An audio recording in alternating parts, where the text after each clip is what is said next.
Meanwhile, more U.S. boots on the ground in northern Syria with the deployment of an additional 400 Marines. The new contingent is assisting local forces prepare for the impending siege to take Raqqa back from ISIS. For more on this now, let's bring in Lieutenant Colonel Michael Waltz, a former Special Forces officer and Fox News contributor.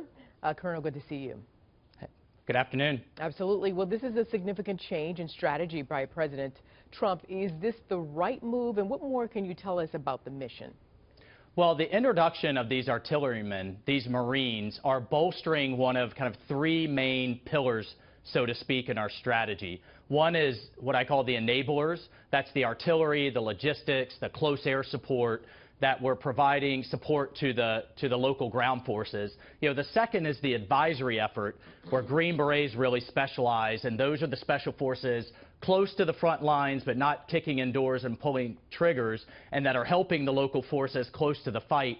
And then the third piece, of course, are the special operators in the dead of the night that are going after ISIS leadership, al-Baghdadi and his lieutenants. So I don't know that it's necessarily a strategy shift, but we're bolstering each one of those pieces as we move close to Raqqa.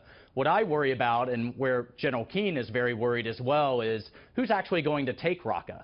I mean, the Turkish foreign minister said if the Kurds with U.S. Special Forces support go into Raqqa, that will be a serious breach of U.S.-Turkish relations. And you know we have many other things to worry about with Turkey, including NATO and Russia. And then I even worry about the day after. Yeah, I'm going to get to Russia as it pertains to this story in a moment, but I want to follow up on something you said, because that is why President Obama was reluctant to put American troops on the ground in Syria without an end game or a plan for post-success. But do we know President Trump's end game? And here's the question: might President Trump stand to perhaps be more successful because Syrian President Assad says that he wants to work with President Trump?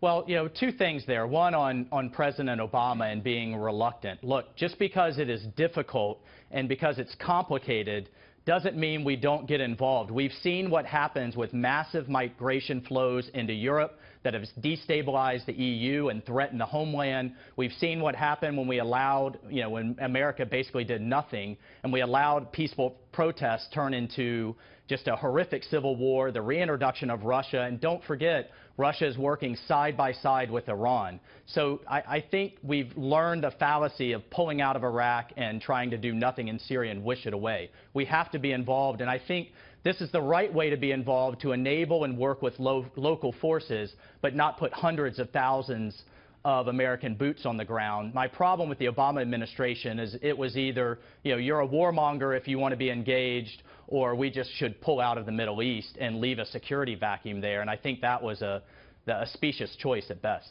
And, you know, this current move, though, is still going to bring about a series of questions, questions like, can Assad be trusted? And how does this or his cooperation play out on the battlefield? You say it's a very crowded field. And is it okay for Assad to remain in power after this war is over? And to my point about Putin, are Putin's fingerprints on this? I mean, he's been Assad's biggest supporter all along. Well, you know, 2 points there, One, we cannot, it is easy and oversimplistic to think, well, we can work with the Russians against ISIS. The Russians are not there to defeat ISIS. The Russians are there to support a murderous Iran regime, which, keep in mind, is closely aligned with Iran. Iranian regular army forces are on the ground fighting alongside the Russian and Assad regime. So I don't think that is our choice. And this is why, you know, our State Department and diplomacy is so critical. We have to set the political stage that we're working towards. That could be a national government with a power sharing type of arrangement, or we could be looking at the partition of Syria. We have to look at what's best in U.S. interests, and I think that is keeping extremists at bay, both Shia, Iranian, and Sunni ISIS at bay, and creating a structure that can bring stability to that part of the Middle East with safe zones. I mean, there's all kinds of elements to the strategy. A separated Syria, I mean, that's already going to be a huge challenge for someone to come up from the outside and tell the country what to do. Not to mention, you have some people saying that President Assad should stay in power. Some people say no, he shouldn't because of, you know, civil rights infringements, you know, killing of civilians. one of the greatest humanitarian disasters in in modern history. But again, that is why we need to get our State Department staffed. We need to get them engaged. America has to lead in the region. Secretary Tillerson is hosting the Counter-ISIS Coalition in the coming month, and we have to exactly put a strategy in place that figures out what that end state looks like and then move the military strategy to achieve it. But that's why diplomacy, intelligence, military, and economic issues are all critical in kind of a whole of government approach to this. We can't just focus on narrow military means, because what we're going to find is, right now we could find ourselves in the middle of a five-way war between the Russians, the Assad regime, the Iranians, the Turks, the Kurds, and of course the Arabs on the ground. Right, but so should that be a major reason to be concerned? You said that Americans have to take the lead over there in trying to assert and apply democracy. Wouldn't that cause problems? And then you have those ISIS fighters there in Syria. They're waiting for American troops to come to them. Well, I don't necessarily know that we impose democracy, but I do think we've seen, again, we've seen the fallacy, we've seen the wrong decision behind just saying, well, it's too hard, America needs to leave, or we have to tie our hands. The worst thing we can do is what we've done in the last 8 years is have forces over there, but have overly restrictive ROE, over concern about civilian casualties, and not let them necessarily do their job. But, I think we can move towards a power-sharing agreement.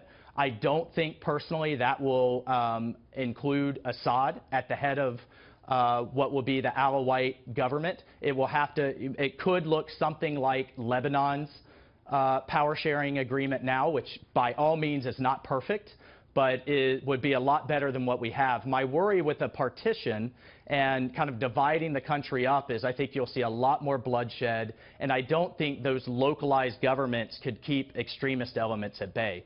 So I think we could see the broad outlines of where we need to go, but the administration needs to get a strategy in place, and right now we're waiting on a military options from the Pentagon, but that broader strategy needs to get in place first. It's definitely complicated, and I appreciate your analysis, Colonel Waltz, and we'll have you on again to discuss this unfolding situation over there. Thank you so much, sir. Thanks, Arthel.